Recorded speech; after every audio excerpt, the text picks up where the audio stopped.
पूज्य संत महापुरुषों के वचनों से ही हम ये जान पाते हैं कि हमारे जीवन का परम कर्तव्य क्या है। जो उपासक या भक्त भगवान की प्राप्ति के मार्ग में चला है, उसमें ये 5 बातें जब तक ना आवे तब तक कभी किसी को उपदेश ना दे और शिष्य ना बनावे। ये बहुत बड़े सिद्ध महापुरुष हैं, वो बोल रहे हैं।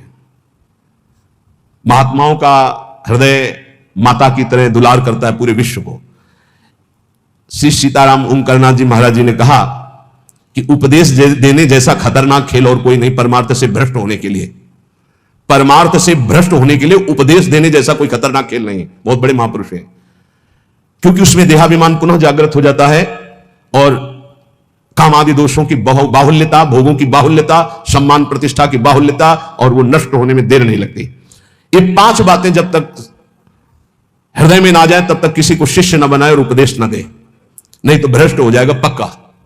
पहला, जब तक अंतःकरण पूर्ण रूप से शुद्ध ना हो जाए। अंतःकरण कहते हैं बुद्धि, मन, चित्त, अहंकार, 4 करणों को अंतःकरण कहते हैं। अंतःकरण शुद्ध कब माना जाता है? जब बुद्धि के निश्चय में एकमात्र परमात्मा है, मन में संकल्प विकल्प खत्म, केवल मन सावय मनः कृष्ण पदारविंदयो चित्त मुरारी पादार्पित चित्तवृत्ति अहंकार दासत्व में एक भी विकार जिसके अंतःकरण में उदय नहीं होता, वो शुद्ध अंतःकरण वाला महापुरुष प्रथम उपदेश का पहला अधिकारी। अंतःकरण में किसी भी तरह का कोई भी विकार ना होना, पूर्ण अंतःकरण का शुद्ध होना। दूसरा, जो व्यक्ति, ये हम नहीं कह रहे, बड़े महापुरुष कह रहे हैं, सामने शास्त्र इसीलिए रख के बोलते हैं कि आप ये ना सोचे कि हम कोई मनमानी बोल रहे हैं। कुछ भी होगा तो हृदय, शास्त्र, संत तीनों से मिली हुई बात होगी, स्वतंत्र नहीं होगी। कोई भी ऐसी बात यहां से अनुभव युक्त भी निकलेगी तो आप पढ़ लेना, कहीं ना कहीं लिखा होगा। ऐसा नहीं हो सकता कि हमारे मनमानी बात हो, क्योंकि हमारा मन बचपन से लेकर अभी तक जिसका स्वाध्याय करता रहा, जिनकी जूठन खाता रहा, जिनके चरणों के आश्रित रहा, वही मन में बैठ के बोलते हैं और कोई नहीं। पहला है उपदेश का अधिकारी कौन? जिसमें 5 बातें हो। पहली बात, अंतःकरण शुद्ध, बुद्धि, मन, चित्त, अहंकार, भगवदाकार, एक भी विकार जिसके हृदय में नहीं है। दूसरा, जो व्यक्ति स्वार्थ के लिए उपदेश सीखता है, जो अपनी वासनाओं की पूर्ति के लिए प्रवचन करना सीखता है, वो उपदेशक पक्का भ्रष्ट और दुराचारी हो जाएगा। वो धर्म का निर्वाह करने वाला नहीं होगा, उस समाज को भ्रष्ट करने वाला होगा। ये सिद्ध महापुरुष लिख रहे हैं, इसमें किसी की टीका टिप्पणी करने की बात नहीं। जिसको बुरा लगे तो भगवान को साक्षी करके हृदय में हाथ रख करके देख लेना। महापुरुषों के वचन डंके की चोट से होते हैं। जिसको बुरा लगे वो छाती में हाथ रख के बिहारी जी को साक्षी करके देख लेना कि ये वचन जो निकले हैं ये है हमारे में कि नहीं है, देख लेना। यहां केवल जबान की बात नहीं होती, छाती की बात होती है। जो व्यक्ति स्वार्थ पूर्ति के लिए, अर्थ प्राप्ति के लिए, वासनाओं की पूर्ति के लिए प्रवचन सीखता है, उपदेश सीखता है, दूसरे को उपदेश करता है, वो उपदेशक दुराचारी हो जाएगा, भ्रष्ट हो जाएगा, धर्म को नष्ट करने वाला बनेगा। तीसरा, जिसने अपनी वाणी में सत्य का अनुष्ठान नहीं किया, जिसने अपने आत्मस्वरूप का बोध नहीं किया, जिसकी वृत्ति निष्काम नहीं हुई, जो जगत से भगवत भाव रूप से संबंध नहीं की, वो बड़े से बड़ा विद्वान भी भ्रष्ट हो जाएगा। वो बड़े से बड़ा विद्वान भी भ्रष्ट हो जाएगा। ये देख लो, जिसके वाणी में सत्य नहीं, जो आत्मस्वरूप का बोध प्राप्त नहीं किए, जिसकी बुद्धि में निष्कामता नहीं, जो चराचर जगत में भगवत स्वरूप का भाव नहीं किए, वो बड़े से बड़ा विद्वान भी पतित हो जाएगा।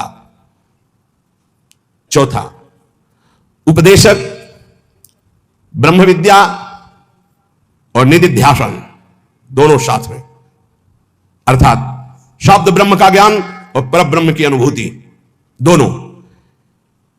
जो शब्द ब्रह्म का ज्ञान और परब्रह्म की अनुभूति से युक्त होगा, उसमें अमानिना मान देना, निर्माणता सबसे बड़ा सद्गुण होगा, निष्कामता उसके स्वभाव में होगी। ऐसा उपदेशक संसार के धर्म की प्रतिष्ठा करके सबको सुख प्रदान करता है।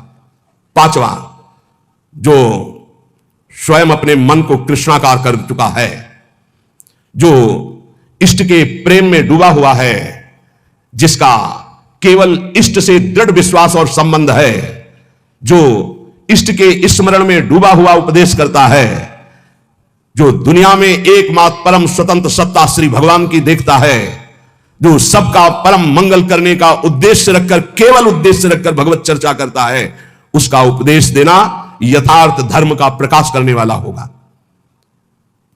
ब्रह्मबोध होना शास्त्रों के स्वाध्याय का फल है। भगवत प्रेम होना इस समस्त साधनों और भक्ति का यथार्थ फल है। नहीं सो सब धर्म कर्म जर जाऊ, जहां राम पद पंकज भाऊ। जब तक प्रभु के चरणों में प्रेम ना हो जाए या तत्वबोध ना हो जाए, तब तक उपदेश नहीं करना चाहिए। ऐसा महापुरुषों का नहीं तो लिखा हुआ है। जो व्यक्ति स्वार्थ के लिए, जो धन के लिए, वासना के लिए, सम्मान के लिए, सुख सुविधा के लिए सीखता है और उसका उपदेश करता है, उसका चरित्र भ्रष्ट हो जाता है। महापुरुषों ने जो कहा है वो अपने अनुभव से कहा है। पहले अपने आप की जो माया जनित वृत्ति है उसको हटाओ और मुक्त हो जाओ, तब दूसरों को मुक्त करने की बात सोचिए। पहले अपना कल्याण करो, जग का कल्याण स्वयं होगा। यह शास्त्रीय सिद्धांत है। पहले खुद की वृत्तियों को ठीक करो, पहले खुद काम क्रोध विजयी बनो, पहले खुद निरंतर नाम जप का रसास्वादन करो, फिर बोलोगे तो निहाल कर दोगे। पूजिए श्री रामचंद्र डोंगरे जी महाराज, सुना है प्रगट में, आंखों से अश्रु बह रहे, ग्रीवा झुकी हुई है, सामने ठाकुर जी हैं, और ऐसी कथा पूज्य श्री मथुरादास जी, सुना है, बड़े बड़े महापुरुष, और कथा की और उठे और चल दिए। जो जहां जैसा वो सब वहीं छोड़ दिया। वो अपना देखो लगाओ, गौ सेवा में लगाओ, विद्यालय में लगाओ, जहां परमहंस पूज्य श्री रामचंद्र डोंगरे जी महाराज, बड़े बड़े महापुरुषों को देखा। ये जो भगवत चर्चा है, ये जो उपदेश है, जो सत्संग है, ये आत्म सुख के लिए है। जीवन निर्वाह तो प्रभु स्वयं अपने दासों का करते हैं, उसके लिए ये थोड़ी है। ये भगवत मार्ग बेचने वाला थोड़ी है कि हमारे जीवन का निर्वाह तो योगक्षेमम वहाम्यम श्री हरि करेंगे। ये चर्चा किस लिए हो रही है? सबका परम मंगल करने के लिए हो रही। स्वांता सुखाय तुलसी रघुनाथ गाथा। जो अपनी इंद्रियों पर नियंत्रण करता है वही दूसरे की इंद्रियों को विषयों से निकाल सकता है, अन्यथा नहीं। जो खुद इंद्रियों का गुलाम है वो दूसरे को इंद्रिय विजेता कैसे बना सकता है? एक बार किसी महात्मा के पास कोई माई गई अपने लाला को लेके, कहा लाला हमारा गुड़ खाता है, हमारी बात तो नहीं मानेगा, आप पर श्रद्धा रखता है, आप मना कर दो। तो कहा 1 हफ्ते बाद आना। वो 1 हफ्ते बाद आया, बच्चा गुड़ खाने से दांत में कीड़ा पड़ जाएंगे, पेट में कीड़ा पड़ जाएंगे, ठीक नहीं है, नहीं खाना चाहिए। माँ ने कहा तुम उसी दिन क्यों नहीं बता दिया? महाराज 1 हफ्ते बाद क्यों बुलाया? बोले मैं भी गुड़ खाता था, इसलिए पहले 1 हफ्ते छोड़ा तब उपदेश किया। जो अपनी इंद्रियों पर विजय प्राप्त नहीं किए हुए हैं वो दूसरों की इंद्रियों को विषयों से कैसे हटा सकता है? धर्म का मार्ग बड़ा सूक्ष्म है, ये अनुभव के द्वारा ही समझ में आता है, शब्द पढ़ने से नहीं आता है। जो धर्म की सूक्ष्मता को जानता है वही धर्म का उपदेश करके सबके हृदय में धर्म को जागृत करता है। सबके हृदय में धर्म, उसको जागृत करना है। जिसने एक श्री भगवान के स्मरण को मजबूती से पकड़ लिया है उसको किसी की खुशामद करने की जरूरत नहीं अपने भरण पोषण के लिए। श्री भगवान को जिसने पकड़ लिया उसको किसी की खुशामद करने की जरूरत नहीं अपने भरण पोषण के लिए। दुर्जनों के लिए ये सज्जन पुरुष ही हैं जो उनकी कटुता, उनकी गाली, उनके अपमान को सहकर उनका कल्याण करते हैं। केवल प्रवचन से कल्याण नहीं हो जाएगा जब तक सज्जनता, साधुता नहीं आएगी। साधुता बहुत बड़ी बात है, प्रवचन कर लेना बहुत सरल बात है, साधुता बड़ी बात है। कबहू कहो या रहानी रहोगो, श्री रघुनाथ कृपालु कृपाते साधु स्वभाव गहोगो। परहित निरत निरंतर मन क्रम वचन नेम निभाओगो। मन वचन कर्म से दूसरे का परम मंगल, परुख वचन अति दुशाश्रवण सुनते पावक न दहोगो। जथा लाभ संतोष सदा काहूसो कछु न चाहोगो। कबहू कहो या रहानी रहोगो, श्री रघुनाथ कृपालु कृपाते साधु स्वभाव गहोगो। साधु वही है जो बड़ी बड़ी सिद्धियों को ठोकर मारकर दूर करके भगवान के प्रेम में डूबता है, ठोकर मार करके। हित महाप्रभु कह रहे वेणु कानन क्वणित श्रवण सुंदर सुनत मुक्ति सम सकल सुख पाए पग पेलरी। आज तू ग्वाल गोपाल सो खेलरी। वेणु कान देख लाल बंसी बजा रहे हैं, बंसी में वो परमानंद की वर्षा कर रहे हैं कि अगर एक बार श्रवण इंद्रिय में पड़ जाए तो मोक्ष सुख को भी पैर से ठुकरा करके प्रेम रस में कूद पड़े। ऐसा बंसी की ध्वनि है। प्यारी जो से करें लाडली जो देखो वेणु कानन कुणित श्रवण सुंदर सुनत मुक्ति सम सकल सुख पाए पग पेलरी। लाडली जो देखो कैसी अद्भुत बंसी बज रही। वही बंसी चतुरासी जी है, वही बंसी जो मोक्ष सुख को भी फीका कर दे, वो साक्षात बंसी की ध्वनि है चतुरासी जी। ये बंसी जी की वाणी है। हरिवंशी स्वयं हित महाप्रभु के रूप में वही गायन। अरे अद्भुत सुख, जो सिद्धियों को ठोकर मार करके आगे बढ़ता है वो भगवान के प्रेम को प्राप्त होता है। भजन करो, भजन करो, नहीं तुम्हें ठोकर मारेगी माया। भजन करो, नहीं तुम्हें ठोकर मारेगी। भजन किया तो सिद्धियों को ठुकराकर भगवदानंद में डूबता है। तो परम स्वतंत्र स्वाधीन भगवान का दिव्यांश है, किसी की पराधीनता की जरूरत नहीं। पर यह स्थिति तभी आएगी जब भजन करोगे। भजन परमार्थ का मार्ग व्यवहार से होकर ही गुजरता है, इसलिए जिसका व्यवहार परमार्थ में होता है वही सिद्ध साधु होता है। व्यवहार भी परमार्थ में होना चाहिए। व्यवहार अमर्यादित हुआ, धर्म विरुद्ध हुआ तो पाखंड है, साधुता नहीं। व्यवहार बिल्कुल शुद्ध, तस्मात् शास्त्रम प्रमाणन्ते कार्या कार्यो व्यवस्थितो, शास्त्र के अनुसार होना चाहिए।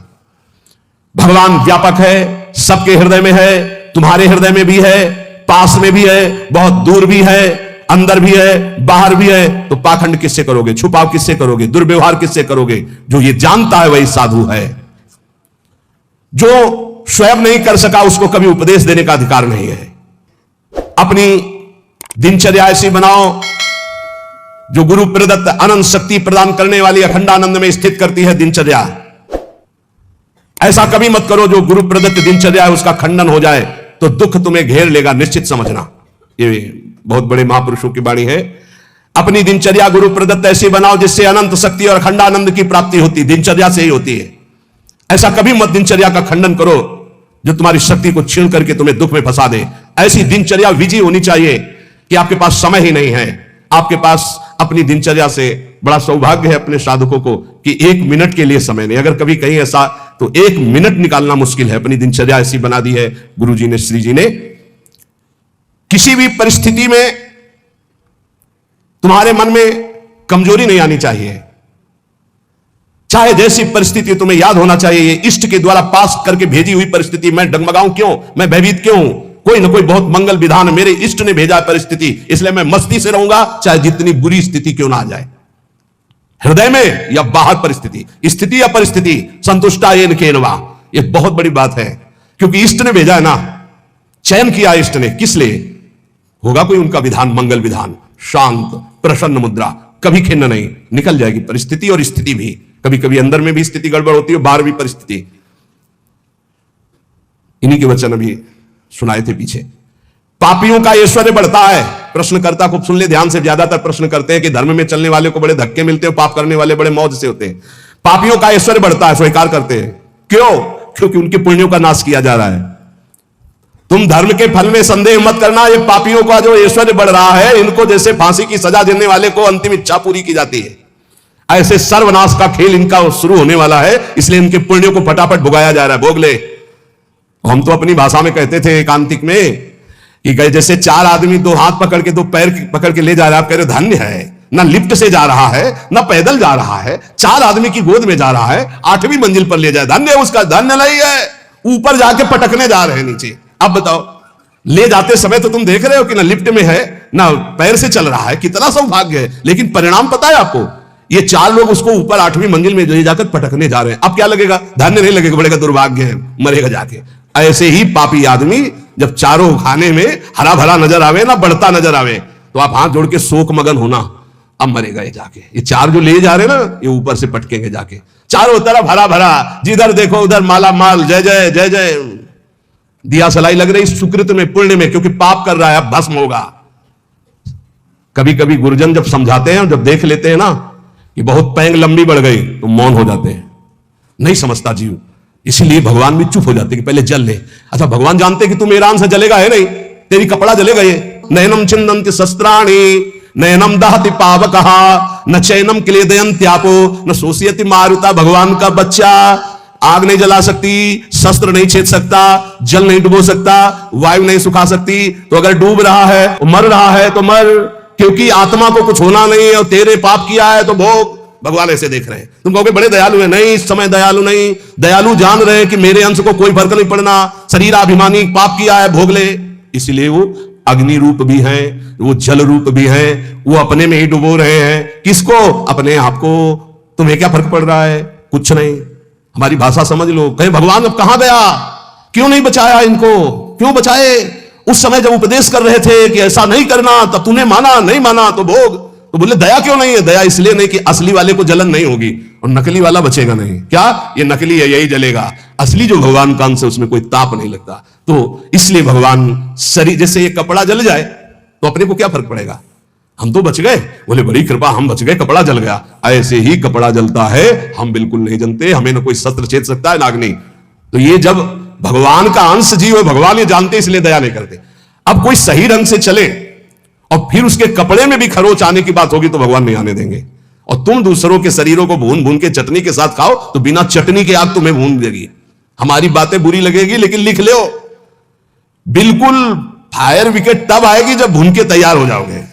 पहले बूंद नहीं पानी मिलेगा क्योंकि तुमने चटनी लगा के खाया है, और अग्निदेव बिना चटनी के तुम्हें खा जाएंगे क्योंकि वही अग्नि भगवान का स्वरूप है।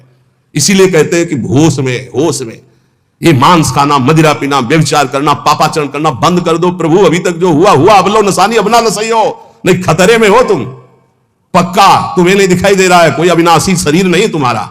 इस शरीर के लिए पापाचरण करके कभी सुखी नहीं हो सकते। तो पापियों के ऐश्वर्य को देखकर, अधर्म को धारण करने वाले कभी संदेह मत करना, इनको ऐसे सुख दिया जा रहा है जैसे फांसी की सजा देने वाले को अंतिम इच्छा पूर्ति की जा रही है। बुद्धि बदल जाती है, बुरी दशा आने के पहले बुद्धि बदली जाती है। आप ना आवे ताई तहां ले जाए, वही ले जाएगी जहां उसका नाश होना है। बहुत सावधानी से, कोई गलती हो जाए, कोई पाप हो जाए तो तत्काल महापुरुषों से मिलो, संतों से। हमने ये अपराध कर दिया, उसका प्रायश्चित बता दो या हमें दंड दे दो और आगे से कभी नहीं करूंगा, अब मुझे उपाय बता। वो जो बोले, वृंदावन की परिक्रमा लगा लो, उपवास कर लो, ऐसा कर लो, बस बिना विचारे कर दो। उनके वचन से पाप नष्ट हो जाएंगे। क्रिया मात्र तो केवल एक निमित्त है, उनके वचन की तुम ये कर लो, ये ठीक हो जाएगा। तुम्हारा जीवन नष्ट नहीं हो पाएगा। यदि कोई गलती हो जाए तो उसका प्रायश्चित कर लो। देखो, जो भगवान का भजन करते हैं, कभी भगवान से कुछ मांगते नहीं, उनकी पूरी जिम्मेवारी भगवान स्वयं ले लेते हैं। अगर तुम मांगना ही है तो भगवान से भजन मांगो, भजन कि मेरा निरंतर भजन बनता रहे। तुम अल्पज्ञ हो, भजन के सिवा और जो भी मांगोगे वो धोखा हो जाएगा, कोई लाभ नहीं है। ध्रुव जी को भी बड़ी अशांति हुई थी परम पद मिलने, अटल पद भी मिलने के बाद। यदि तुम भजन करने वाले हो तो तुम्हारी निंदा होगी पक्का। भीतर ही भीतर जब निंदा हो तो प्रसन्न होना, उससे कभी शत्रुता मत करना, क्योंकि वो निंदा करने वाला कृपा करके भगवत प्राप्ति में जो बाधक पाप है उसको वो ले रहा है। बड़ी कृपा है। निंदा करना दूसरों के पापों को लेना है, अपने को तो करना नहीं है। दूसरा कोई अपनी निंदा करे तो बहुत प्रसन्न होना है। ये कितना महान है कि जो हमें भगवत प्राप्ति में बाधक भाव थे उनका वो अपहरण कर रहा है। बिना प्रयास के, बिना प्रयत्न के, बिना भोगे तुम्हारे प्रारब्ध का नाश करने की सामर्थ्य निंदा में है, जो तुम्हारी दूसरे निंदा करते हैं। बड़े कृपालु हैं। इसलिए निंदक को परम सहायक मित्र मानना चाहिए। निंदक नेरे राखे आंगन कुटी छवाए, समीपे रहे जिससे कोई चूक ना होने पाए, हर गलती वो हमारी देखे। और भगवान बड़े कृपालु हैं। निंदक को सूक्ष्मदर्शी लगाने की जरूरत नहीं होती, सीसी कैमरा लगाने की जरूरत नहीं होती। उनके कान और नेत्र वहीं लगे रहते हैं और वो एक एक बात पकड़ करके साधु की और उसको निर्मल करते रहते हैं। इसलिए धन्य है, प्रणाम है, स्वस्थ रहे निंदक। अंतिम में उनको भगवत प्राप्ति हो, क्योंकि हमें भगवत प्राप्ति में बड़ा सहयोग किए। निंदा करने वाले महान मित्र हैं जो हमारे प्रारब्ध को बिना भोगे वो काट देते हैं। दूसरों की निंदा करने से जो हमारे पाप नष्ट होते हैं, अपनी प्रशंसा करने से अपने पुण्य और तप नष्ट हो जाते हैं। अपने मुख से कभी अपनी प्रशंसा न करे, दूसरे जो हमारी निंदा करते हैं उसे चैन से, आनंद से सुन ले कि हमारे ऊपर भगवान की बड़ी कृपा है, बड़ा पावन किया जा रहा है। जब तक तुम्हें आत्मानंद का अनुभव न मिले, भगवदानंद का अनुभव न मिले, तब तक विषयानंद से दूर रहना, विषयानंद के भोगी पुरुषों से दूर रहना। भगवदानंद का अनुभव करने वाला चक्रवर्ती सम्राट को भी एक तिनके के बराबर समझता है। सुरपति नरपति लोकपति जिनके भावे घास। भगवदानंद का अनुभव करने वाला चक्रवर्ती सम्राट को वही तिनके के समान समझता है। अब अंदर से देख लो, प्रभु के प्रति भाव है या धन के प्रति या पद के प्रति, तो वैसे ही हो जाएगा। भगवदानंद जिसको अनुभव हुआ, सुरपति नरपति लोकपति जिनके भाव है घास, ये बात अंदर से समझो। अपमान किसी का करना नहीं, पर अंदर से किसी के प्रति ऐसा भाव न रहे कि धन को लेकर, रूप को लेकर, अभिनय को लेकर, पद को लेकर के हमारा गर्व है कि हमारे पास अमुक आए, हमारा गर्व है कि हमारे पास परमहंस आए, अवधूत आए। हमारा गर्व, ये उनका सौभाग्य है कि उनको एक बार इस रज में माथा रखने का सौभाग्य मिला। ऐसा करो कि अब कुछ करना ना पड़े। ऐसा करो कि मां के गर्भ में वास अब ना करना पड़े। ऐसा करो कि मनुष्य जन्म अभी आखिरी जन्म हो और हम श्री भगवान को प्राप्त हो जाएं। अगर माली से संबंध रखोगे तो पुष्प वाटिका का कोई भी फूल तुम चयन कर सकते हो। ऐसे ही यदि तुम भगवान से संबंध रखोगे तो अनंत ब्रह्मांड भगवान की पुष्प वाटिका है। किसी भी ब्रह्मांड में स्वतंत्र रूप से तुम जा सकते हो। कैसे? जैसे माली के होकर बगीचे में घूमो, आनंद ले रहे हो, कोई फर्क नहीं पड़ता। लेकिन एक जंगल में जाके भटक गया है वो, और एक जो माली के साथ उसी जंगल में आनंद ले रहा है वो, एक जो जेल में कैदी बना है वो, और एक जो जेलर बनकर वहां कैदियों के बीच में है वो, दोनों में अंतर है। अब कैदी बन के नहीं रहना, अब जेलर बन के रहना है। अब भटकना वाला नहीं स्वरूप है, अब माली के साथ रहकर भ्रमण करना है, आनंद लेना। अनंत ब्रह्मांड मेरे स्वामी के, और स्वामी की स्मृति के साथ कोई भय नहीं। अब ये कर्म बंधनों की जेल में नहीं रहना, ये मनुष्य शरीर पाकर अब स्वतंत्र होना है। ये बात अंदर बैठा लो। विषयी का संग साक्षात काले सर्प के संग के समान समझो। विषयी पुरुष का संग, ये विषयी पुरुष विष के समान है। इनके स्पर्श से, इनके संभाषण से, इनके दर्शन से इनके शरीर में चिपटे रहते हैं ऐसे परमाणु, जो तुम्हारे अंदर आएंगे, तुम्हारे भजन को जलाकर राख कर देंगे, भजन की वृत्ति को जला के राख कर देंगे। जितनी जल्दी हो सके अपने को जलने से बचाना चाहते हो तो विषयी पुरुषों का संग छोड़ दो। संगम त्यजेत मिथुन व्रतिनाम मुमुक्षु, बहुत बड़ी बात है, इसको अंदर से समझ लो। प्रयत्न करो। विषयी पुरुषों का संग साक्षात भयावह विषधर सर्प के समान है। वो तुम्हारी समस्त साधना को चौपट कर देगा। विषय की अग्नि की चपेट में तुम अध्यात्म शक्ति को भस्म कर दोगे। इसलिए दूर हमको यही देखना है। जब भगवान मोहिनी रूप के पीछे भाग रहे थे ना, तो बड़े बड़े जो पद्मासन लगाए बैठे थे, तो मोहिनी भगवान ऐसे करते हैं, देख लो, ये वो है जो ब्रह्मबोध प्रदान करते हैं। मेरा ये वो रूप है जो ऐसों को भी पीछे दौड़ा भगवान के मोहिनी रूप का। ऐसे ही ये भगवान उदाहरण देते रहते हैं, भगवान ही उपदेश दे रहे हैं। पक्का समझिए, बहुत बहुत विचित्र, अतिशय प्रबल देव तो माया, जो शास्त्र कह रहा वैसे चलोगे बच जाओगे। यहां सत्संग के द्वारा हमको ये समझना है कि हमें जो मिला बहुत कीमती चीज है। परमार्थ बहुत कीमती चीज है, इसको छीनने के लिए बहुत माया रंग रचेगी। अगर आप कोई वासना लेकर इस मार्ग में चलेंगे तो वही वासना अंतर की माया जानकर तुम्हारे आगे जाल फेंक देगी और तुम्हें रोक लेगी। इसलिए सत्संग के द्वारा जल्दी से जल्दी वो वासना काट दो जो तुम्हें गिराने वाली है। उस वासना का संयोग होने पर भागो, ना कि उसको स्वीकार करो। पहले प्रयत्न करो, फिर प्रार्थना करो। पहले बचने की कोशिश करो। जब आपको लगे कि अब गिरा तो फिर भगवान से प्रार्थना कर दो कि तत्काल मुझे बचा लो। यदि कोई ऐसी विपत्ति आ जाए तो पहले बचने की कोशिश करो, भागो विवेक के द्वारा। अगर नहीं संभल पा रहे तो इष्ट को पुकारो, देर मत करो। विषयी पुरुष का आश्रय और संग आपको नष्ट कर देगा। बहुत बहुत सावधान, बहुत सावधान। मतलब ये भले भजन कम हो, पड़े रहो, भगवान की प्राप्ति हो जाएगी, क्योंकि भरोसे पे पड़े रहने वाला ही महान संत बनता है। लेकिन संग किसी का ना हो, असंग हो। असंगता बहुत बड़ी सिद्धि है। चाहे गृहस्थ में हो चाहे विरक्त में, अपने को बचाओ। जो आपके सुकृत को, आपके भजन को लूटने वाले लोग हैं, ऐसे लोगों से बचो। सदा इतना तो ज्ञान तुम्हें होना चाहिए कि तुम्हें उचित फंसाया जा रहा है या अनुचित फंसाया जा रहा है। लेकिन अनुचित फंसाने वाले बहुत अमृत जैसे लगते हैं। इस मार्ग में चलने वाले पथिक की बुद्धि ऐसे धोखा देती है, अनुचित फंसाने वाले अमृत जैसे लगते हैं। बहुत बहुत किसी भी गृहस्थ के द्वारा दी हुई सेवा श्री भगवान ने निमित्त बनाकर उसे भेजा है, ऐसे माना जाता है। एहसान कभी नहीं माना जाता। ध्यान रखना, साधुता में, जो साधुता में निमित्त माना जाता है। जैसे आप आए और कुछ, तो हम ये देखते हैं मेरे प्रभु आए हैं, मेरे आराध्य देव, इस रूप का जो निमित्त बनाकर हमारे पास भेजना मेरे आराध्य देव। तो हमारी आसक्ति आराध्य देव में, ना कि उस व्यक्ति में। अगर व्यक्ति में तो गया, ये चाहे गृहस्थी में चाहे विरक्ति में, बात अंदर से समझ लीजिएगा। सदा अंदर से विचार करते हुए कि हम उचित कर रहे हैं या अनुचित। यदि तुम इस पर चूक कर दिए तो तुम्हारा जीवन व्यर्थ हो जाएगा। बहुत ही दृश्य देखने को मिलते हैं। इसलिए ठगे ना जाओ, ऐसे बनकर रहो। पूरे संसार में ऐसे घूमो। ठगा कौन नहीं जाता? जो गरीब बन के रहता है। त्रणादपि सुनीचेन, वो नहीं ठगा जाएगा। जो बड़ा बन के चलेगा वो ठगा जाएगा। पक्का समझ लेना। संसार में हमेशा तुम्हें रहना नहीं है। यहां तुम कमाई करने के लिए आए हो, सत की, तपस्या की, भजन की, धर्म की। इसलिए ठग लोगों से सावधान। काम, क्रोध, लोभ, मोह, मद, मत्सर, ये ठग है। बहुत बुरी तरह ठगा जाता है, बहुत बुरी तरह। प्रारंभ से लेकर अंतिम तक फाइनल में जो निकल पाए, कोई गुरु का कृपा पात्र पहलवान होगा, दूसरा कोई नहीं होगा। यह हम आपको घोषणा करके कहते हैं।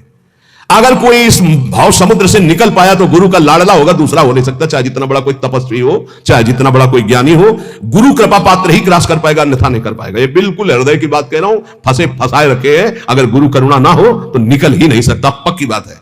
जहां हम समझते निकल गए वो दलदल था, अगर निकला गया तो केवल गुरु कृपा से निकला गया। दलदल कैसा होता है? एकदम प्लेन, ऊपर सूखा, बराबर एकदम लगता चकाचक हो, रबड़ी जैसा, पैर रखो धसते चले जाओ। यह है पंख, माया पंख। इससे केवल गुरु का लाडला ही निकल सकता है। ये बिल्कुल जय घोष के सहित हम कहते हैं, जिसने अपने गुरु चरणों का आश्रय लिया वो माया पर विजय प्राप्त कर लिया। अन्यथा उसके इतने हथकंडे फंसाने के हैं कि को बिरला जो कहो हरिवंश रस बिरलो समझनहार, एक दो जो पाइए खोजी सब संसार।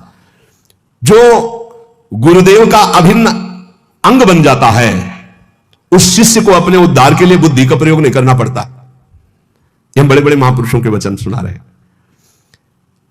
जो शिष्य अपने गुरुदेव से छल कपट और झूठ बोलता है, उससे बड़ा महापापी और कौन हो सकता है?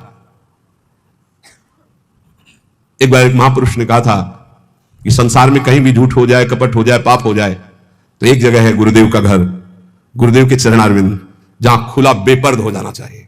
बेपर्द का मतलब, महाराज ऐसी गलती हुई, ऐसे पापी हुए, ऐसा नीच, वहां बिल्कुल भय मत करो, झूठ मत बोलो, छल कपट मत करो। वो तुम्हें डांटेंगे, भगा देंगे, तिरस्कार करेंगे, कभी हमारे सामने मत आना, जा ऐसा, वो सब पाप नष्ट हो जाएंगे।